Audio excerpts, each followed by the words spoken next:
Hola, hola, ¿qué tal? Bienvenida, bienvenido. Estamos en tu programa Raíces Terapéuticas. El día de hoy explorando la terapia familiar sistémica. Y para esto nos va a estar acompañando la maestra Gaby Cepeda. Nos va a dar como estos elementos de qué se trata la terapia, cuáles son los enfoques, en qué te suman en tu vida. Si te interesa, quieres conocer mucho más de este modelo que realmente tiene un gran impacto a nivel mundial.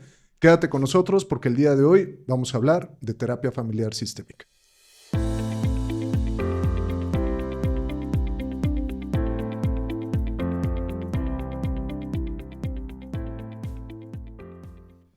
Pues hola, buenos días, ¿cómo están todos? Buenos días. Hola, pues muy bien, buenos días. Buenos Con el días. gusto de estar aquí. Adelante. Qué gusto, Gaby, que nos estés acompañando y Gracias. que nos platiques acerca de lo que es este tipo de terapia sistémica familiar. Ok, ¿A qué se refiere? ¿De qué trata? ok. Bien, pues muchas gracias Gracias, Gaby. por la invitación, por estar aquí y bueno, pues compartirles con mucho gusto algo que yo he venido haciendo ya tengo algunos años en esta inmiscuida en esta estrategia, en esta intervención. Y bueno, la terapia familiar es una estrategia de intervención breve, ¿sí? Pragmática, orientada hacia generar cambios. Bueno, todas las terapias están orientadas al cambio, solamente que esta está orientada a hacer intervenciones en el área más práctica. ¿Sí? O sea, y sobre todo buscando que sean cambios lo más funcionales y lo más rápido posible, sin que eso tenga que demeritar alguna otra área o función de la convivencia. Ok. Ok. Pero, a Vale. ver, Gaby, como de dónde vienen las ideas o, a ver, una persona, todas las personas tenemos un motivo de consulta, ¿no? En algún Ujú. momento, algún problema que queremos resolver.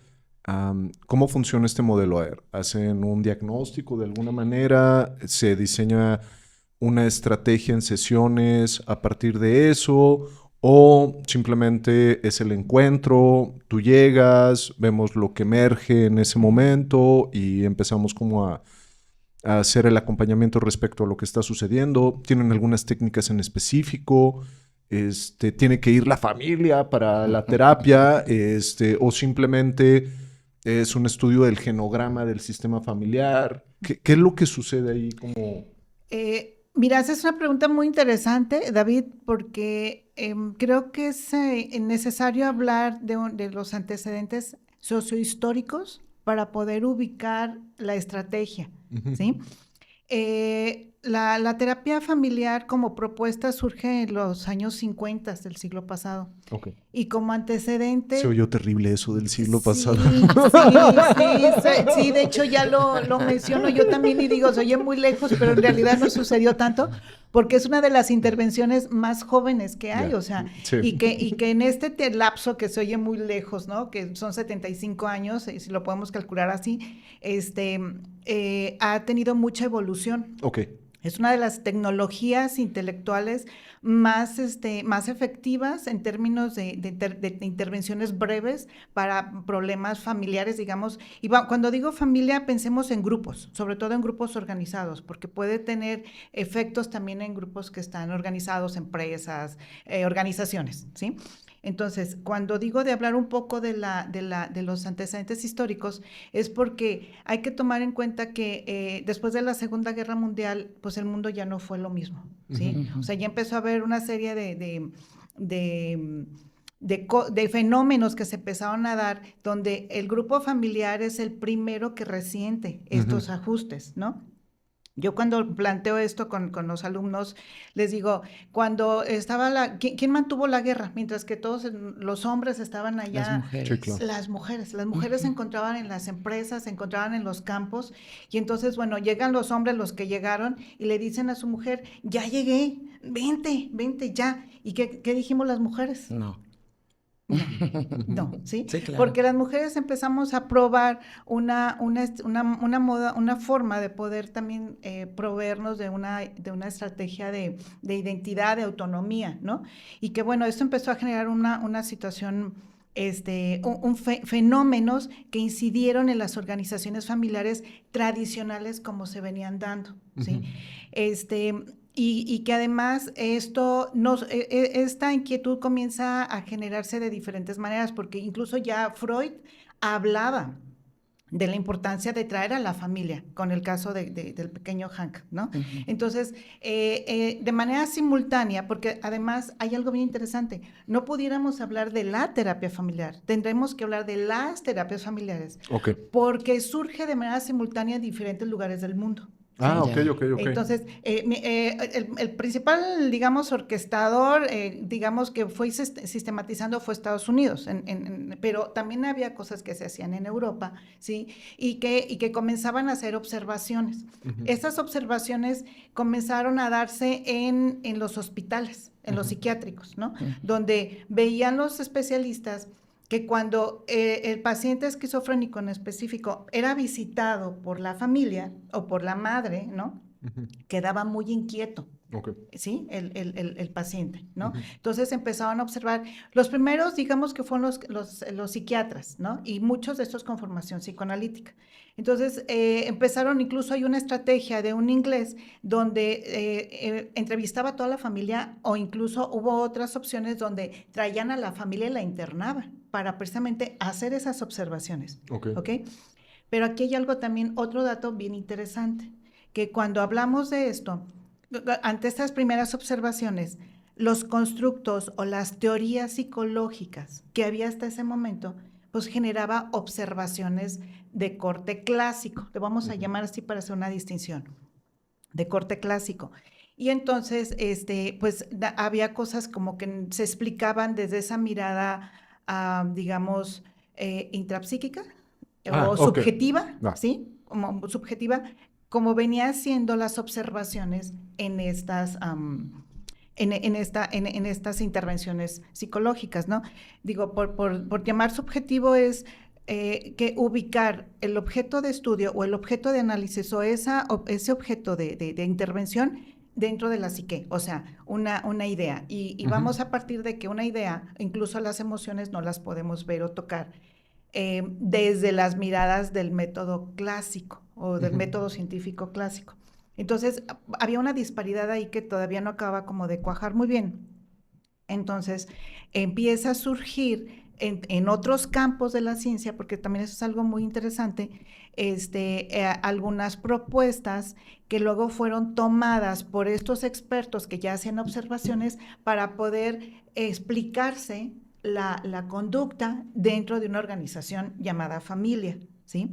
Entonces, estos señores, bueno, estas teorías son la cibernética, sí, que soy así como muy tecnológico el asunto, ¿no? Sí, espero darme a entender, pero está la cibernética, que es la ciencia de la información, está la teoría general de sistemas, de Bertrand Lanfy, y está la teoría de la comunicación humana.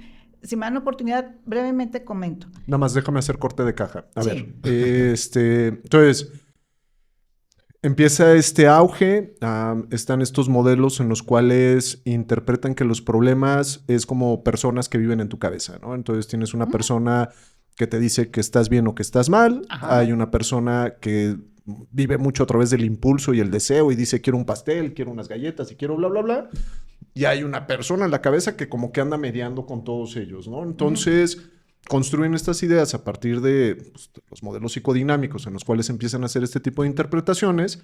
Está esta corriente y de pronto aparecen estos personajes, ¿no? Que dicen, a ver, ¿por qué el paciente psicótico o el paciente esquizofrénico se agrava en el momento en que llega la familia, ¿no? Uh-huh. O sea, uh-huh. por más que estamos tratando de trasladarlo a estos modelos, uh-huh. Pues como que hay algo que no está haciendo como match, ¿no? Ajá. Y estamos en ese punto, ¿no? Ajá. De la familia me agrava, la familia me pone peor, ¿no? Y entonces aquí sí. Las conclusiones comienzan a ser, a ver, no todo el malestar se encuentra dentro del individuo. Okay. Algo sucede con los miembros de la familia, sí. que influyen en este síntoma, Ujú. ¿sí? Entonces, aquí el aporte que hace la teoría de la cibernética es, bueno, un poquito nomás como antecedente, la teoría de la cibernética es aquella que busca la retroalimentación, ¿sí? Ujú. O sea, por ejemplo, el ejemplo clásico, cuando se hablaba de la guerra antes, que se daban con los cañones, ¿se acuerdan que aventaban esas bolas grandotas? Ujú. Pues aventaban un montón y no le atinaban al barco y lo tenían aquí enfrente. Ujú. Entonces decían, pues, ¿qué pasa, verdad? Entonces empezaron a ver que había una variación entre el movimiento del barco, el aire, la distancia, el peso de la munición, etcétera, etcétera.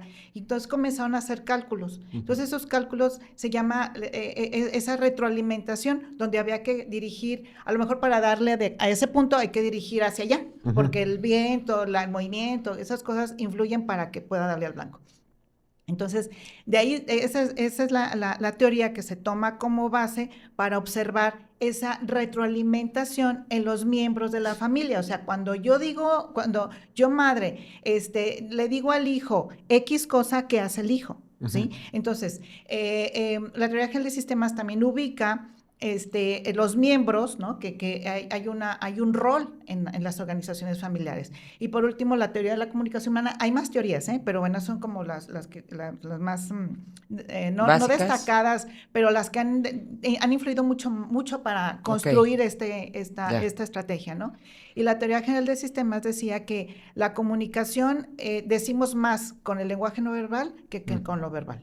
Entonces, y ahí comenzó a empezarse a ver que seguramente, más allá de ese objetivo de análisis e intervención terapéutica de las teorías clásicas ubicadas dentro de una persona, ahora se traslada a la convivencia, a la interacción. Es decir, cuando tú y yo hablamos, hay una serie de intercambios de información, pero ojo, se hace complejo porque no solamente es lo que nos digamos, sino lo que no verbalmente nos estamos comunicando. Y esto crea complejidad, ¿sí? Entonces, con dos individuos, o sea, pues puede ser así como que yo te digo algo, tú me contestas y luego yo te pongo una cara. Entonces, todo eso es información y va retroalimentando. Y lo que yo diga va a modular tu siguiente respuesta y así, ¿no? Se genera como un Gaby, intercambio. otra vez acá como retomando. Entonces, tres teorías, la de la cibernética, la teoría general de sistemas y la teoría de la comunicación, como tres pilares que están influyendo ahí significativamente en este tema. La cibernética en el tema de la relación, es decir, la retroalimentación, cómo responde el otro ante lo que yo estoy planteando, ¿no? Y qué ajustes voy haciendo mientras está haciendo esta comunicación. La de sistemas, saber que todos los sistemas están influyendo entre ellos, ¿no? Y va a haber entradas Hay y una salidas interacción. todo el tiempo, ¿no? Y la teoría de la comunicación en el aspecto de nunca podemos no comunicar, o sea, siempre vamos a estar comunicando y el lenguaje no verbal va a tener mucha influencia. Y quiero pensar que en esto, Gaby, ahí me das un coscorrón si me equivoco, como que se empieza a plantear la idea de cuando una persona dice, es que mi mamá con una mirada me lo dice todo. O, no sé por qué, o sea, llego con mi mamá, llego con mi papá, me siento muy bien. De hecho, si transcribiéramos la conversación, no hubo, o sea, no hubo nada negativo, tóxico, bla, bla, bla, pero me siento muy incómodo cuando estoy con mi mamá, ¿no? O sea, me siento muy incómodo cuando estoy con mi papá. Sí, y es que aquí hay otro elemento Sí. que tenemos que incluir, y gracias por tu comentario, porque dice Bateson, en este intercambio, Bateson es uno de los epistemólogos que ha generado más sustento en esto, ¿ok? Sí. Pero en este intercambio que tenemos, ¿sí? Va a tener el efecto dentro de un contexto. Es decir, que si esa misma mirada me la hace el vecino, claro, pierde total sentido, pero que no me la haga mi mamá, porque quién sabe qué pasar conmigo. ¿Sí me explico? Entonces, aquí lo interesante es ir ubicando que la mirada del terapeuta, cuando hablamos de terapia familiar, ya no se va a ir a lo intrapsíquico o a lo subjetivo o a que el mal se encuentra dentro de una persona como individuo, sino que ahora la mirada nos vamos a ir a la serie de interacciones e intercambios y feedback que se encuentra en el grupo organizado en un contexto, ¿sí? Y el efecto que tiene en la conducta. Generando, de ahí que también hay un cambio en términos de lo que, para determinar el síntoma. Mientras que en los clásicos se le llama patología, en terapia breve se le llama disfuncionalidad. Ok. ¿Sí? Y todavía en terapia breve hay otro movimiento intelectual muy importante un poquito más adelante, pero si quieren, vamos, lo menciono más adelante. Sí. Pero sí que vayamos quedando claro que cuando hablamos de terapia familiar sistémica o terapias sistémicas o intervenciones sistémicas, tiene que ver con que el objeto de estudio son los sistemas. Son el intercambio, la interacción y el efecto que tiene la interacción en la conducta de los miembros que están en un grupo en específico. A ver, Gaby, como reflexión nada más, a ver, si es esta dinámica de las relaciones que estoy, o la interrelación que estoy construyendo con los demás, mencionaste un punto importante. No es lo mismo que la mirada me la dé el señor de la tienda que la mirada me la dé mi mamá.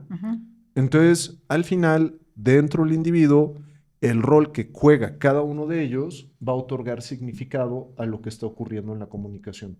¿Sí es así? Así es, sí. Y ese significado se lo voy a dar a partir de la historia, de esas retroalimentaciones que yo tengo con esa persona. ¿Sí? Okay. Entonces... ¿Y la cultura que juega aquí? Sería el contexto. Es este contexto. Okay. ¿Sí? Hay un concepto que se llama equifinalidad, donde obviamente cada organización va a tener como sus particularidades, ¿no? No va a ser la misma mamá la tuya o que la mía, ¿no? Se ejerció diferentes intercambios y eso a su vez define pautas y define patrones de conducta, ¿ok? Pero sí puede haber semejanzas entre la cultura, la mía, y la cultura de ustedes, porque estamos en un contexto o compartimos un contexto o tenemos similitudes, ¿sí? Y entonces a lo mejor mi respuesta ante esa mirada con mi mamá, puedo yo tener la misma respuesta si me voy a otro grupo que tenga características similares. Ok. ¿Sí? Entonces, que ya es algo que se vuelve más complejo, pero que estamos hablando de diferentes contextos, porque además el individuo formamos parte de diferentes organizaciones. ¿Sí me explico? Sí, claro. Entonces... en efecto práctico, tu mamá luego te la puedes topar con tu jefa en el trabajo. Ándale. Sí, lo que, o sea, como... así es, así como en el psicoanálisis le vamos a llamar transferencia, ¿no? También acá nada más que recuerden, la mirada ya no se va a centrar en que hay algo mal en mí, que por eso veo a mi mamá en todas las figuras de autoridad, no, sino que se va hacia el intercambio, o sea, algo hace esa mujer que activa mi patrón habitual de responder con mi mamá. Okay. Y entonces la intervención ya no la voy a generar en lo intrapsíquico, como diciendo, algo está mal en ella, hay que Pero cambiarlo. A ver, ¿cuál sería la intervención tú? Exacto. Ok, bien. Digo, entonces, nomás por chismecito, ¿no? No, claro, por supuesto. Entonces, las intervenciones también radican a partir de identificar ese bucle o ese interacción que está disfuncional, y entonces la intervención hay que hacer para hacer un corte, para romper ese patrón que es disfuncional. Entonces, bueno, se hacen intervenciones donde la mirada se lleva a que la persona voltee a ver esa interacción y el efecto que tiene esa mirada en sí misma. A ver, Gaby, nomás échame la mano. Entonces, yo veo a mi jefe como mi papá o veo a mi pareja como mi mamá porque, como tú lo dices, en nuestras interrelaciones algo sucede, que se repite algo que como que se da así. ¿Qué hago, pues? Ok. Primeramente, el terapeuta tendrá que tener muy claro, identificar que su lenguaje sea coherente con esa mirada de feedback, de interrelación, mirada de patrones de disfuncionalidad. ¿Ok? Eso es algo muy importante que se demanda en la formación del terapeuta. ¿Por qué? Porque hay una inercia que nos avalan más de 2000 años en esta lógica de pensamiento, de esa mirada a lo intrapsíquico o a lo interno, a lo subjetivo, ¿sí? Entonces, primeramente tenemos que el terapeuta estar muy atentos a que mi discurso sea coherente con un discurso que rompa esa inercia.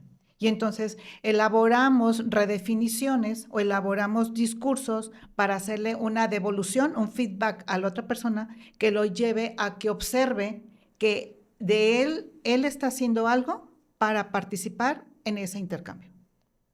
Ok. O sea, se hace O sea, responsable. que la persona se dé cuenta que cada vez que levanta la voz, generaría una danza relacional en la cual pone a bailar a la otra persona Y como pone a activa. bailar con como su mamá. Así es. Más que entender Así es. que es un niño herido, todo triste y madreado en su interior, Así es. que se siente muy mal al ver Así es. esta mirada. No sé si agarré la diferencia. Así es, totalmente. Y que cuando decimos la mirada en ese intercambio, las emociones, al ser una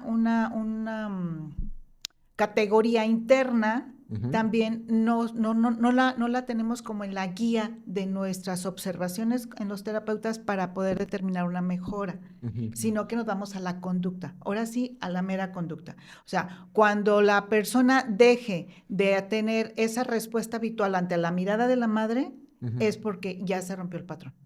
Ok, ¿Sí me explico? ok. Ok, pero antes de eso, obviamente todo lo que nos estás explicando, por lo que entiendo, entonces tú ves el problema, ¿sí? Cómo responde la persona ante el problema, Ujú, quizás cuáles son sus pensamientos, sus ujú. emociones y qué conducta toma esa persona, porque obviamente pues todas las personas somos diferentes y ante la mirada de mamá o de papá vamos a actuar de diferente manera, ¿no? Porque Ujú. los percibimos, la percepción de cada uno es diferente, entonces en esa tú vas tomando esa emoción que es característica del paciente en este momento y cuando tú lo llevas a la terapia familiar, ¿cómo es la Ok, interacción con los aquí, demás elementos de la familia? ok, aquí en tu planteamiento, nada más déjame decirte algo. Ujú.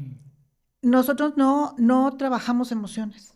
Ok, Recuerden, no es el objetivo de estudio, no más la conducta. nomás la conducta. O sea, Ok, cuando yo le pregunto a ese consultante qué sucede con la mirada, su inercia lo va a llevar a hablarme de algo que le llamamos contenido ok. o paja, ¿no? No, es que yo me siento, yo bien, y me va a hablar de toda una interiorización y el diálogo interno que experimenta cuando está con la mamá. Eso a mí, como terapeuta, en la mirada sistémica, Ok, me pierde, ok. me pierde. Ujú, A mí lo que me interesa es, ¿cada cuándo tu mamá te hace esa mirada? Oh, ujú. ¿En qué momentos? ok, ¿Sí? ok. Y cuando eso sucede, ¿quién más está presente? Ujú, Entonces, yo me voy, por eso les comentaba que es pragmática. O sea, ujú. Ya. ¿qué es lo que está a vista de los sentidos? Ujú. Entonces, lo llevo, dice Russell, a un nivel lógico diferente. ¿Sí? Ok. En esto de que, porque al estar muy metido en su discurso y en lo que él supone que sucede con esa mirada, pues está contando una historia y al contarse la misma historia por mucho tiempo, pues va a acabar haciendo las mismas cosas o agravando incluso el síntoma. Entonces, cuando yo lo llevo a que tenga una mirada de la interacción, donde yo le pregunto, oye, cada cuando tu mamá sucede esto, que tu mamá qué está haciendo, o si lo llevo todavía a hacer preguntas como de tipo reflexivas, donde, ¿por qué crees que tu mamá lo haga? Lo saco de esa versión De su narrativa. de su narrativa y lo llevo a observar hacia afuera, Ya. ¿sí? Entonces, cuando esa persona observa, dice, ay, es que no había pensado, no había caído en cuenta que mi mamá me hace esas caras porque no quiere que yo haga el ridículo, bla, bla, bla, por ejemplo. Entonces, al verle que la mamá no trae una connotación negativa, suponiendo en un caso así, o que algo contra él, pues ya no va a poder ser la misma persona. ¿Sí Ok, me ok, explico? ok. Ya. Entonces, todo va en eso, en el afuera. O sea, ¿sí me explico? O sea, si yo le pregunto al otro, ¿qué sientes? Yo ya le llamamos error epistemológico. Me voy a ir a las tradicionales, a las Ok. clásicas, a los sustentos teóricos clásicos, y entonces me voy a perder. ¿Sí? Entonces, Ok. yo necesito mantenerme siempre en la pragmática, que esa Ujú, es una clave. Aquí, en terapia familiar, es clave el terapeuta. ujú, El terapeuta tiene que estar constantemente en movimiento de un sustento teórico a otro, ¿sí? Y sobre todo lograr vencer esa inercia que ha hecho la historia sobre nosotros ujú, en la cultura. Entonces, poder pasar al paradigma sistémico ujú, y que, bueno, más adelante, ya en los 90s, 80s, 90s, surgen otros paradigmas, como es el constructivista y el socioconstruccionista, ujú. que el objeto de estudio está en otra en otro objeto en esta convivencia y en esta dinámica de los grupos. Espero estoy siendo claro. Sí, está muy bien. Aterrícenme, por favor. No, está muy bien. Entonces, algo que tú vas a encontrarte en la terapia sistémica, no te vas a topar la típica pregunta de eso, cómo te hace sentir, y qué se mueve dentro de ti cuando estás ahí, sino van a empezar como a buscar como más hacia qué sucede allá, qué respondes tú, qué sucede allá, qué respondes tú, como para empezar a identificar las relaciones, ¿no? Las interrelaciones, cómo voy respondiendo. ¿Y cómo participas tú? Sí, claro, claro. Porque también formas parte de esa dinámica. O sea, aquí no hay con que la mala es mi mamá porque me mira feo, ¿no? Esa es una forma de explicarnos que además ancla y justifica mi conducta, ¿sí? Y de tal manera que no me hace responsable de hacer yo algo por eso, ¿no? Ok. O poder, y entonces, ¿vas a jalar a toda la familia en la sesión o solo vas a tener al consultante? Y, por ejemplo, me vienen otras dinámicas que se me hacen como interesantes. Llega un paciente que trae tema con el dinero. O sea, dice, no me alcanza. No saco la quincena y procrastino mis proyectos y bla, bla, bla. ¿Cómo se va a ir a la parte sistémica? O sea, ¿cómo se va a trasladar a este tipo de terapia? Ok. A ver, respondiendo a la primera pregunta sobre la terapia, ¿cuándo se hace terapia familiar? Básicamente la terapia familiar se trabaja cuando hay menores de edad. Ok. ¿Sí? O sea, menores de edad. Incluso hay estrategias de intervención, como les decía, son las terapias familiares y hay muchas escuelas en terapia familiar. Entonces, por ejemplo, las clásicas, las que de una forma histórica y evolutiva fueron apareciendo hasta el modelo estructural de Minucci, ¿no? De acá, que era un argentino que vivía en Nueva York. Entonces, él tiene un estilo mucho más estructural, donde ubicar las cosas donde van, ¿no? Papá, mamá e hijos. El tema aquí que este formato comienza a caer en desuso porque estamos en una diversidad ahorita de familias. Ok, ¿sí? Entonces, eso ya es otro tema. Es otro tema porque se analiza desde otros sustentos teóricos. Pero, por ejemplo, suele ser muy directo, ¿no? Es decir, a ver, por ejemplo, si es un hijo... si viene toda la familia, entonces se comienza a hacer preguntas de cómo están organizados, de cuáles son esas retroalimentaciones y qué del exterior puede estar influyendo para mantenerse ahí. Entonces, se puede identificar mejor que la ideología del papá, donde puede decir el papá lo mejor. Aquí se dice lo que yo digo, ¿no? Lo que, en un sentido muy, muy clásico, ¿no? O puede ver que hay una mamá que está no muy atenta a las necesidades de sus hijos, ¿no? A lo mejor podemos decir desde otro paradigma, podemos decir está depresiva o está deprimida, ¿no? Pero acá sería ver qué sucede que la mamá no está atendiendo las necesidades de sus hijos. Entonces ya nos vamos, tal vez tenga que ver con el papá, bueno, ¿qué está sucediendo en la relación? Cuando él hace qué, ella qué hace y cómo responde, ¿no? Ok. Digamos que más o menos la dinámica, igual en las terapias de pareja o igual, por ejemplo, en las terapias individuales, ¿no? Habrá terapias familiares donde se incluyan a lo mejor abuelos, dependiendo, o sea, ya es como el modelo que tú elijas y también el problema que se te presenta, ¿no? Hablando ya, el segundo punto era cuando cuestiones del dinero, ¿no? O sea, yo llego y tengo tema con el dinero, ¿no? Ajá. Ok, a ver, no es que el genograma no se pueda usar, ¿no? De hecho, el mismo Minucci creó toda una base teórica para poder evaluar las dinámicas familiares. De hecho, hay diagnósticos familiares, se pueden hacer diagnósticos familiares, ¿no? Tomando en cuenta, por ejemplo, niveles jerárquicos, roles, los límites de la familia, ¿sí? Y relacionado con la estructura. Y también relacionados con la relación. Pero si alguien llega particularmente relacionado con el dinero, bueno, lo primeramente que hay que es identificar si no hay un síntoma, ¿no? Que le pueda, por ejemplo, que le dé por hacer compras, ¿no? Por ejemplo, ¿no? Entonces, primero, pragmáticamente, ¿qué está sucediendo? ¿Cómo administra su dinero? ¿No? A lo mejor tiene que ver con que llega a su trabajo y no está bien remunerado, pero algo de él está haciendo que se quede en ese trabajo. Entonces, habría que ver cómo esas interacciones, qué es lo que sucede. Ahora, un patrón, una interacción que se hace recurrente en el tiempo, pues genera síntomas, ¿sí? Entonces, habría que ver esa recurrencia desde cuándo está. Tal vez sea un patrón aprendido porque así lo vio, porque así lo vivió. Entonces, pero hasta que él, no llevarlo a que él lo vea y se haga responsable, pues que haga ese cambio, ¿no? Que busque el cambio o que lo promueva, porque además ahorita están mucho con las nuevas, no las nuevas, con otros paradigmas está con que el experto en su problema es el consultante, entonces que sea el consultante el que defina cuál va a ser su solución, ¿sí? Que no venga el terapeuta, porque el que venga el terapeuta caemos en este enfoque tradicional, ¿no? Y no estamos dándole la oportunidad de que el otro pues evolucione lo que tenga que evolucionar para que pueda identificar qué es lo que aplica a su situación. Pero yo creo que ahí siempre hay un punto desafiante. El paciente llega y dice, bueno, ¿y cómo le hago? Ok, cuando...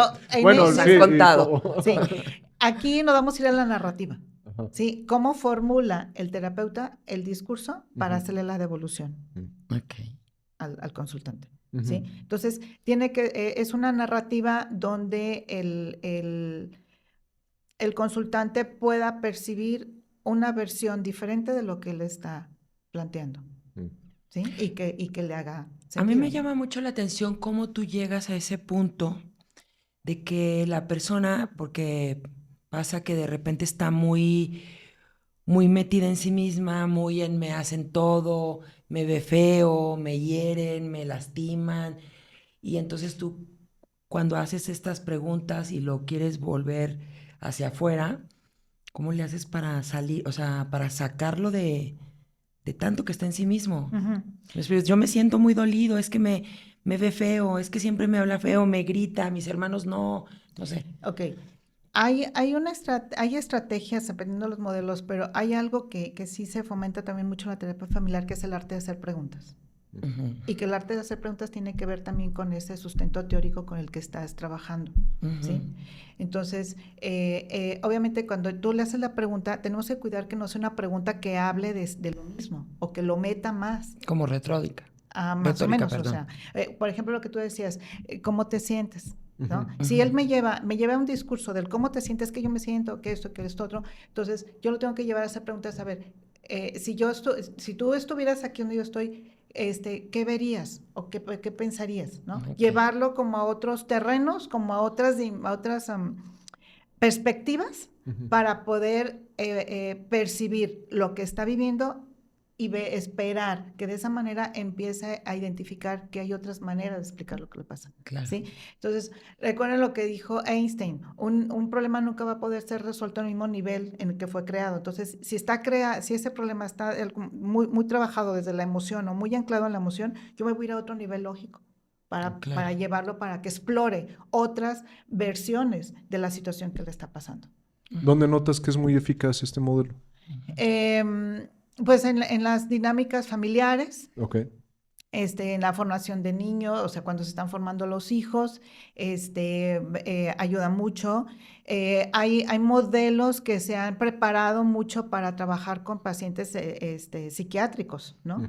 Está, por ejemplo, el modelo de Milán, donde trabaja con pacientes psiquiátricos. Claro, también hay que ver que no haya una disfuncionalidad orgánica tan significativa, pero se trabaja con pacientes psiquiátricos sin medicamentos, por ejemplo, ¿no? Entonces, están otros modelos que buscan, por ejemplo, la intervención, que se orientan a la intervención individual, pero desde lo sistémico, ¿sí?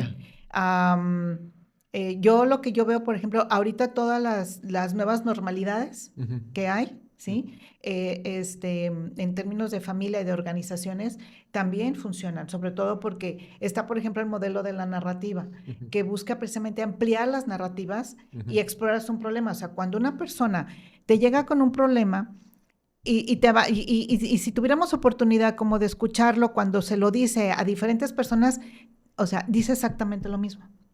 Incluso hay algunas investigaciones dicen que la memoria es reconstructiva, ¿verdad? O sea, cada vez que contamos el evento le podemos modificar o le podemos cambiar cosas de acuerdo a que le den sentido a nuestra sensación, a lo que nos está sucediendo, ¿no? O incluso a lo que nos puede funcionar, ¿no? También. Entonces, esta narrativa lo va a anclar ahí. Entonces, por ejemplo, la narrativa a través de preguntas busca que la persona explore esa situación, pero desde otros ángulos. Oye, si fuera tu mamá, y si fuera tu papá, y si fuera un amigo, ¿cómo lo diría? ¿Cómo lo explicaría? Entonces, lo mueves, lo estás moviendo a otras versiones. ¿Sí? Y entonces, a partir de eso, ya con otras versiones comienza a decir, ay, es que yo no lo había pensado así. No lo había visto de esa manera. Oye, si hubieras tenido oportunidad de hacer algo diferente en ese momento, ¿qué hubieras hecho? ¿Sí? Entonces, no, pues a lo mejor me hubiera ido más o me hubiera quedado callado. ¿De qué manera ese recurso que estás identificando en este momento te puede ayudar? ¿Sí? Y de ahí no nos quedamos totalmente en el pasado. Es solamente una forma de exploratoria porque el problema está en el presente y hay que resolverlo aquí. Pero sí ayudan mucho las preguntas hipotéticas para poder crear realidades diferentes que sean más funcionales a la situación que presenta el consultante. Ya, súper. Ok. Y dentro de esta dinámica familiar, ¿cómo van los roles? O sea, ¿cómo dirige el terapeuta los roles de cada uno, de cómo va a estar hablando? O sea, tienes, por lo que entiendo, también trabajas con algo de integración, o sea, ¿cómo se llama? La sociedad, por ejemplo, personas con adicciones o cosas así. Entonces, sé que se trabaja con un modelo de la familia para ver qué rol está teniendo cada uno, pero tengo la curiosidad de saber cómo va cada uno. Ahorita nos explicabas más o menos del papá, dice, yo hago esto porque aquí mando yo, ¿no? Y la mamá desde no pongo atención, sin irnos al sentimiento que a lo mejor está pasando una depresión, sino que cómo es este rol, pues, o sea, cómo juegas tú con los tiempos de estas personas, o sea, cómo ayudas, más bien no es jugar, pues. A ver, hay algo que tenemos que también tomar en cuenta. Bueno, y hace ratito lo mencionaba. Es muy importante la mirada del terapeuta. Okay. O sea, como terapeutas tenemos un compromiso muy, muy serio y lo hacemos desde cualquier intervención sobre nuestro rol y sobre el efecto que tenemos sobre nuestro consultante, ¿sí? En las clásicas somos una figura de autoridad, ¿sí? Y el ser una figura de autoridad en buena medida puede estar emulando las tendencias tradicionales de nuestra organización como cultura y como pueblo, ¿no? En todo el mundo. Entonces, puede funcionar, puede ser efectivo para ciertas situaciones o ciertos casos, pero el que el terapeuta tome responsabilidad del cambio del consultante o de los consultantes es un riesgo que cada vez se va disminuyendo con otros paradigmas, ¿sí? Donde ahora somos claros, donde yo no soy quien para decirle al otro lo que haga. No me refería a eso. No, dame un segundito, es que voy a llegar a un punto. Entonces, cuando yo tomo ese cuidado de promover en el otro que vaya descubriendo cómo es que su situación le está generando esa disfuncionalidad, ¿sí? El terapeuta está claro que hay una complejidad porque va a trabajar en diferentes niveles, ¿sí? O sea, si bien es cierto que no nos centramos en la emoción, no quiere decir que no la veamos, pero no es el punto donde voy a hacer la intervención. Yo me voy a ir a otro nivel. Entonces, irme a otro nivel va a complejizar, porque yo no puedo desestimar lo que está sintiendo, ¿sí? Lo tengo que hacer en esa integración, ¿sí? Pero me tengo que subir a un nivel más arriba para que pueda ser suficientemente abarcativo y que pueda tener ese efecto. Esto se le llama complejidad. Y cuando tú estás hablando hablamos de situaciones más duras, como son adicciones o son enfermedades o son otro tipo de cosas, la terapia familiar reconoce que no todo lo va a resolver ella, ¿sí? Pero sí una mirada sistémica puede hacer inclusión de otros especialistas para que cada quien haga su chamba, ¿sí? Hablando específicamente en adicciones, que es un área donde yo intervine durante unos años, hay que determinar la cuestión biológica, por lo menos en esas atenciones integrales, o se busca multidisciplinarias, por menos se tiene que evaluar la vida del individuo. O sea, se tiene que ver en qué condición se encuentra, cómo están sus neuronas, qué daño, qué droga y qué efecto tuvo en ellos, ¿no? Entonces, primero está preservar la vida y las funciones lo más posibles, ¿ok?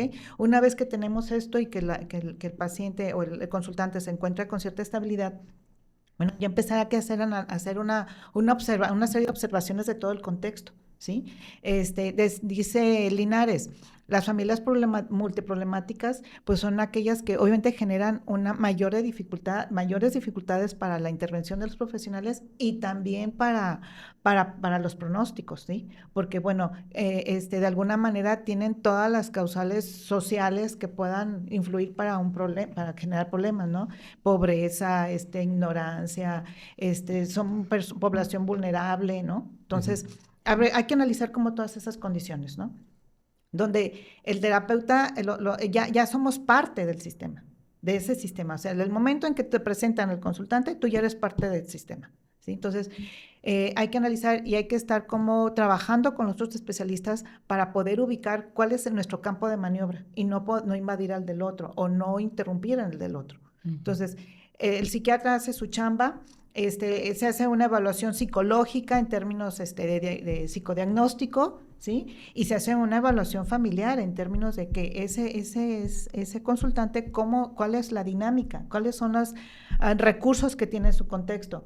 Obviamente que hay algunos indicadores predictivos donde entre más joven se consume drogas, pues las posibilidades de poderse recuperar pueden ser un poquito más complejas, porque estaríamos hablando de que ya hay una familia que no fue suficientemente protectora para que ese individuo estuviera alejado de los factores de riesgo, ¿no? Y si nos vamos a los macros, pues también la cultura, la sociedad, pero bueno, por lo pronto la familia, por lo menos en nuestro contexto, sigue siendo el principal grupo responsable de un individuo, por lo menos en su etapa infantil, en lo que se está formando.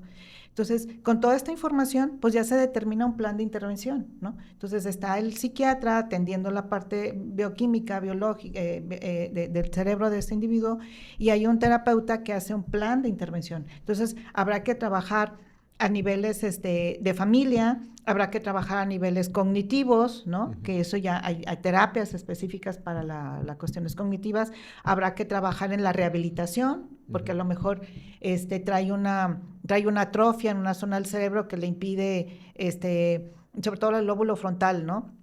Y es donde se llevan a cabo las funciones, pues, del pensamiento y de identificación y de evaluación y de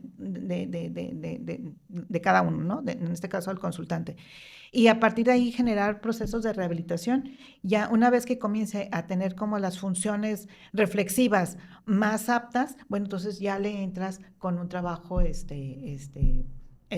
pues ya en términos de ese darse cuenta, ¿no? O de poderse ubicar y poder determinar qué fue qué parte en esa interacción, qué función juega la droga en la vida de ese individuo. Espero estar siendo claro. Muy bien, Gaby. Digo, ya como la retro es ver desde diferentes especialistas que se tiene que atender, ¿no? Desde diferentes frentes.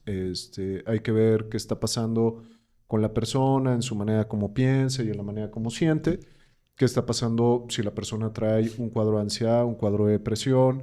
Y cuáles medicamentos pueden facilitar este proceso para que la sustancia no cumpla esta función. Y si ya existiera algún daño pues ya funcional, entrar en ciertos aspectos de rehabilitación para que el paciente aprenda a generar estos frenos para que pueda controlar el impulso, ¿no? Sí. Y por otro lado, ahora sí la intervención a nivel familiar, porque quiero entender que la adicción va a tener una función sistémica, Claro. es decir, Claro. esa conducta, Claro.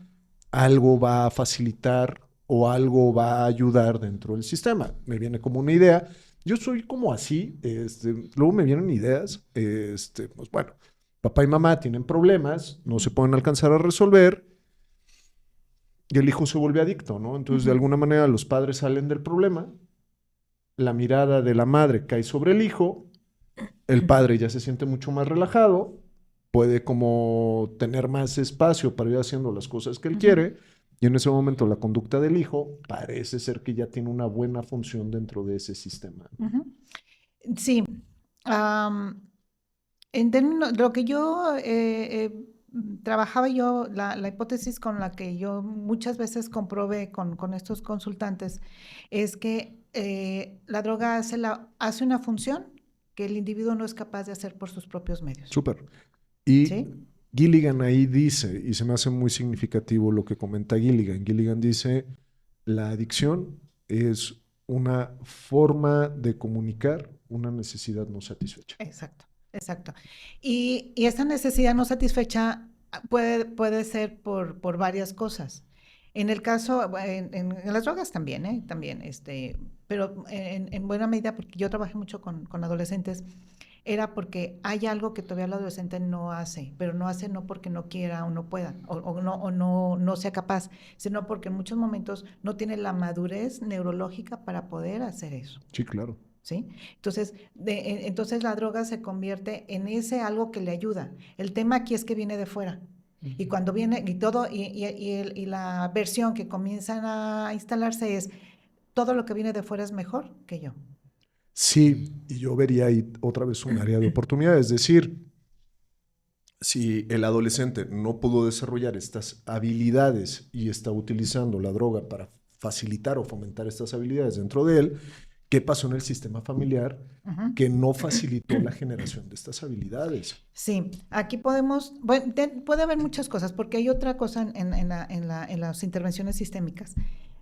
No hay una, en esa premisa causa-efecto no es lineal, sino que una causa puede tener muchos efectos o un efecto puede tener diversas causas. Entonces, específicamente en el fenómeno del consumo de drogas es multifactorial. Sí, claro. Entonces, puede haber muchas cosas.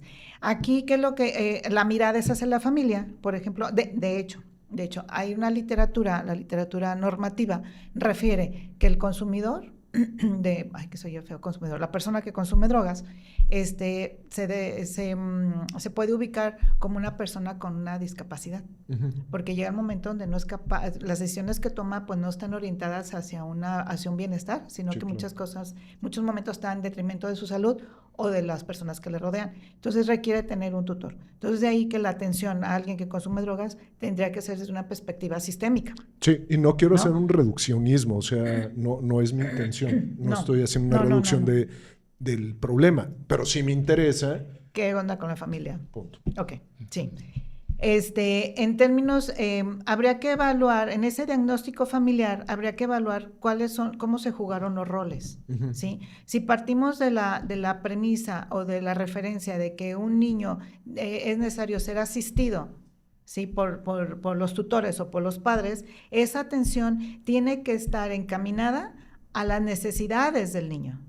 Sí, claro. Y que esas necesidades van a variar dependiendo de la edad, dependiendo del contexto, o sea, son muchas cosas. Pero cuando los padres no tienen esa sensibilidad para identificar las necesidades del niño y se dejan guiar únicamente por lo que creen que debería de ser, pueden estarse perdiendo, puede haber un sesgo muy amplio entre lo que realmente necesita el niño y lo que los padres creen. Claro. Entonces, esta disparidad puede dejar al niño vulnerable. Sí, claro, claro. Y esta vulnerabilidad puede llevarlo a buscar soluciones en otros espacios. Si además es una organización familiar con límites o con fronteras demasiado permeables o demasiado flexibles, donde no hay una supervisión cercana o a veces cercana y a veces alejarse, porque los padres hay que trabajar mucho en esa sensibilidad de cuándo alejarse y cuándo estar cerca, ¿sí? Pero no dependiendo de la ansiedad del padre, porque el padre puede tener la mejor intención, pero también puede estar muy ansioso porque quiere lo mejor y lo que ve que está sucediendo con el hijo ve que no es lo mejor, cuando en realidad habría que realmente evaluar si lo que está viviendo el niño es algo que le va a favorecer o realmente lo está perjudicando, que esa mirada puede estar un poquito distorsionada. ¿Sí me explico? Sí, yo a veces como con el interés o el gusto también como de,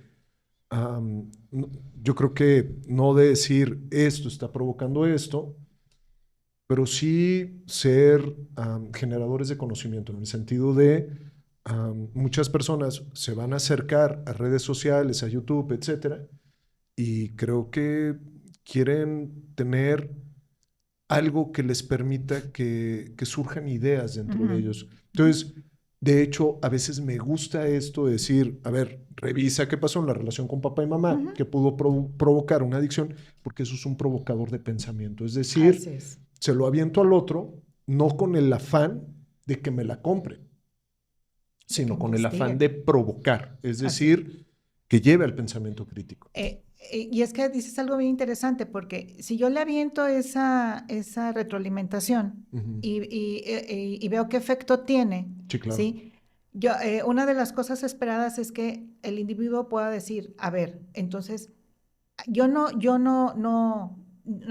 intención no era que yo consumiera, pero esto hizo que yo tomara este camino. Claro. ¿No? Claro. ¿Pudo haber otros? Sí, pudo haber otros, pero yo elegí esto por alguna razón. Sí. Entonces, eso de alguna manera lo lleva a asumir cierta responsabilidad en esto. ¿Sí? Claro, cuando son demasiado pequeños, pues no podemos hablar de una responsabilidad porque se supone que los adultos, y de ahí nos podemos ir en cascada, ¿no? Puede ser los padres, los familia, el gobierno, no sé, ¿no? Pero en definitiva, en el momento en que ya se presenta la situación por como se encuentre, el individuo es el que de alguna manera tiene que asumir esa responsabilidad para generar esas opciones que le permitan un bienestar pues más. Súper, Gaby. Pues yo creo que ya vamos a acabar, Gaby. Muy interesante el tema. ¿Cómo cierran? A ver, platíquenme. Pues yo cierro agradecida por el espacio. Es un tema que da para mucho y yo creo que si pudiera definir la terapia familiar es como una estrategia práctica que abre posibilidades. Súper, muy bien. Muchísimas gracias. Isa, ¿qué onda? ¿Cómo cierras? Pues cierro como siempre muy contenta y pues abierta a conocer más acerca de este tipo de terapia. Está muy interesante, bastante. Yo creo que falta mucho, ¿no? Te hizo falta mucho. Sí, traía aquí un acordeón. Ya no me dieron mucho oportunidad. Explicarnos, porque sí está bastante interesante. Me quedé con algunas preguntas, pero satisfecha. Va. Gracias. Yo cierro feliz. Muchísimas gracias por acompañarnos el día de hoy y tener estos espacios de reflexión, de poder ver que una de las grandes cosas de la psicología es que es multiparadigmática. ¿Y qué significa esto? Que tiene muchas miradas y todas las miradas suman, todas las miradas amplían los horizontes y que bueno, te invito a que sigas conociendo, a que sigas investigando, porque quizás esto que antes llamabas problema tenga alguna solución en algún modelo que existe por ahí perdido en el espacio y que tenga una mirada que sea para ti, que te sume, que te ayude a integrar y que puedas encontrar una respuesta, un algo que te ayude a resolver este tema. Nos vemos pronto. Cuídense mucho. Muchísimas gracias, Gaby. Muchas gracias por Gracias, la invitación. Gracias. Hasta luego. Hasta luego.